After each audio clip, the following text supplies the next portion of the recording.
Assalamualaikum warahmatullahi wabarakatuh. Hamdan wa syukran lillah wassalatu wassalamu ala Rasulillah Muhammad ibn Abdillah wa ala alihi wa sahbihi wa mawalah, la haula wa la quwata illa billah, amma ba'd.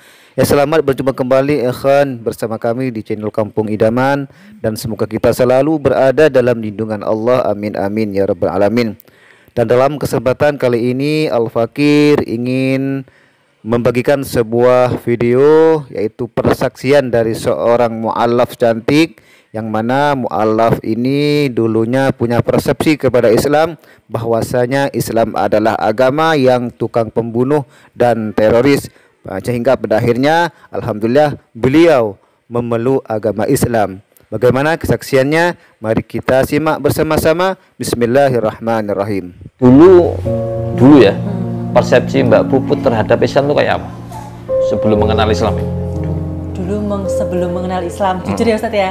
Dulu saya tahunya itu kan Islam teroris. Islam teroris. Sering membunuh orang-orang apa namanya itu, orang-orang. Dulu kan apa, bom Bali apa ya? Dulu itu. Pokoknya setahu saya waktu saya kecil itu teroris. Suka membunuh orang waktu kecil waktu itu.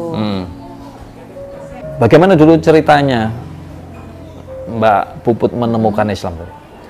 Waktu itu saya kan sehabis sekolah dulu, sekolah 1 sampai kelas 5, kelas 4 itu di SDK Santo Vincentius Surabaya, Tidar. Terus saya mengikuti kedua orang tua pindah di Sidoarjo. Itu akhirnya pindah ke sekolah biasa SDN Medaeng 3. Terus itu lihat teman-teman yang mayoritas beragama Islam dan saya beragama Katolik sendiri, itu penasaran, teman-teman ngaji, teman-teman membaca Al-Quran, dengan saya kan tidak tahu menahu nih tentang agama Islam dan Al-Quran itu sendiri. Kayaknya saya timbul rasa penasaran, rasa nyaman mendengarnya. Apa sih itu kok bisa baca Al-Quran? Apa sih itu bahasa apa? Huruf apa itu? Akhirnya saya tanya ke teman-teman yang lain. Kamu baca apa sih gitu? Baca Al-Quran, Kris, ngoten. Terus akhirnya itu gimana caranya bisa membaca Al-Quran? Ya ngaji di TPA, di musola sama ustadz, tapi ya harus beragama Islam dulu. Gimana caranya agama Islam? Terus teman-teman tanya aja ke Bu Arni, kan waktu itu masih kecil-kecil. Akhirnya saya tanya ke bu guru agama Islam namanya Bu Arni. Bu, gimana ya caranya biar bisa membaca Al-Quran? Ya belajar di TPA, di masjid, ngoten. Tapi ya harus beragama Islam. Tapi kalau misalnya pengen mengikuti teman-teman, meskipun nggak pengen masuk Islam nggak apa-apa, ikutin aja, kalau pelajaran nggak usah keluar kelas. Cuman akhirnya saya kan pengen lebih mendalami lagi. Akhirnya saya matur ke mama pertama itu, Ma boleh nggak Ma Cece pindah ke agama Islam? Apa kok pindah agama Islam? Kok dimarahin papa loh? Secara papa itu sangat fanatik dengan agama Katolik. Akhirnya selang besoknya saya ngomong ke papa, aku pengen pindah agama Islam, boleh nggak? Nggak boleh. Kamu itu masih sekolah minggu dan lain-lain gitu. Nanti kalau kamu dilokno sama saudara-saudaramu ya apa? Papa sih malu gitu. Akhirnya itu saya tetap merayu mama, aku pengen loh Ma, aku pengen belajar Al-Quran Ma, kayak gitu. Aku pengen beli jilbab Ma gitu. Ya wes lah, terserah Cece sudah gede.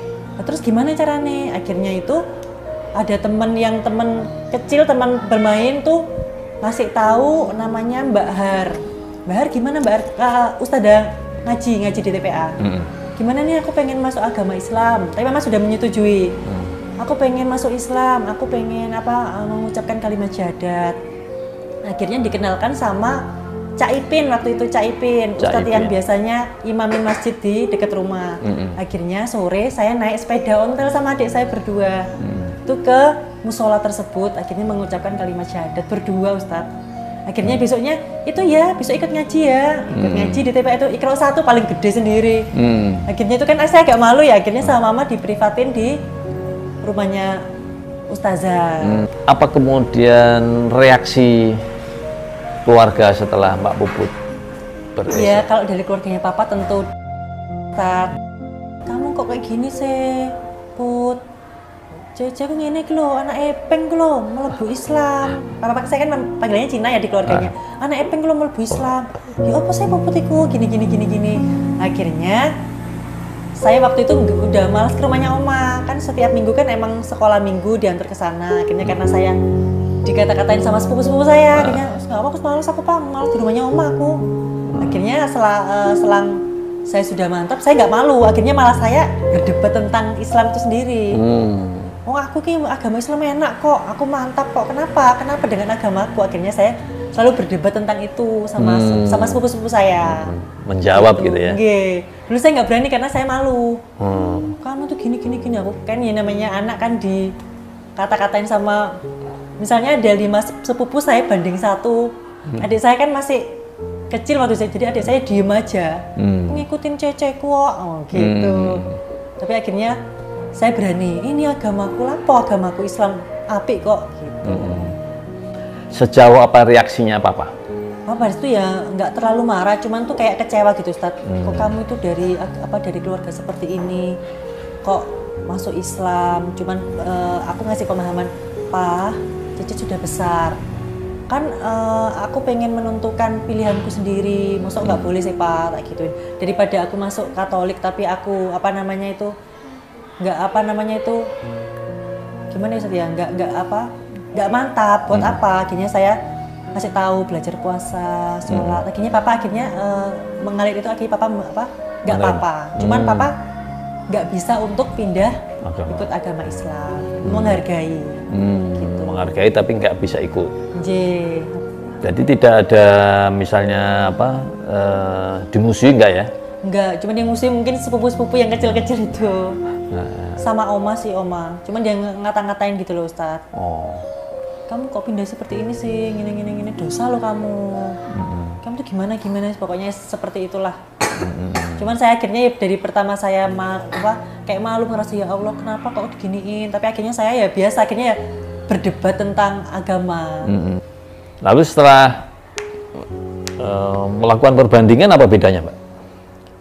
Melakukan perbandingan dari apa bedanya Katolik dengan Islam setelah punya pemahaman? Pada saat itu kan saya tahu nih ayat-ayat di Alkitab itu kata-katanya kayak apa ya? Pokoknya itu Allah Bapa kami. Pokoknya itu mereka itu Allah itu Bapa itu punya Allah. Berarti kan Bapa kan Yesus. Tapi kok punya Allah? Berarti kan Tuhannya ada 2. Seharusnya kan Tuhan cuma 1. Sedangkan di Islam kan saya diajarkan Allah itu 1. Esa. Kok di sana kok Bapa itu ada Allah Tuhanku, Bapa Allah Tuhanku. Berarti kan kok Tuhannya 2. Saya ganjilnya sih itu, Ustadz. Kok gini ya? Kok gitu ya? Sedangkan Alkitab itu ada yang kata-kata di Alkitab itu ada yang menyerupai di Al-Qur'an. Tapi itu sebenarnya Al-Qur'an itu gimana ya? Kata-katanya. Pokoknya ini hampir sama. Cuman yang di Alkitab itu ada yang sesuatu yang ganjil. Tentang Tuhannya itu loh, Ustaz. Konsep ketuhanannya ya. Konsep ketuhanannya. Ya kawan, telah kita simak bersama-sama videonya dan semoga video ini bermanfaat kepada kita semuanya. Dan sampai di sini dulu video kita kali ini dan sampai berjumpa di video berikutnya. Wassalamualaikum warahmatullahi wabarakatuh.